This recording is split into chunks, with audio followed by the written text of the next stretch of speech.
Una mahuman ang bulan sa Hulyo, laing patigayo na sab ang gibiktima sa mga tulisan sa Cagayan de Oro City. Karon, usa ka pawnshop na sab sa Barangay Patag. Kwarta ug alahas sa usa ka customer ang nalimas sa mga sospek. Ani ang report. Mga lalaking nakamotor kung asa ang usa, nakakalo og itom og naka-face mask nga puti. Kini ang mga tulisan nga may biktima sa laing patigayon sa Barangay Patag, Cagayan de Oro City.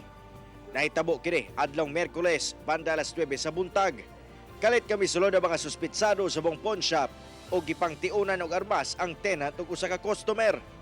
Tungod sa kahadlok, nahatag kuno sa customer ang ana sa kapin 5,000 pesos nga kwarta ug alahas niini. Apan nakapindot dayon sa alarm ang tenant, hinungdan nga paspasab nga nanibat ang mga sospek sakay sa ilang mga motorsiklo.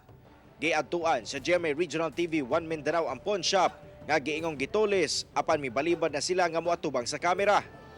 Gikasubo sa Barangay Council sa Patag ang hitabo. Paspas kuno nga miresponde ang ilang mga tanod, sulod lang sa 2 minutos apan nakasibat na ang mga sospek. Well, of course, these are rare situations na mga nahitabo. And we do not know somehow kung usay may tabo. Our BPAT, our barangay tanod, is working, rubing every night, and then up to 2 o'clock in the morning.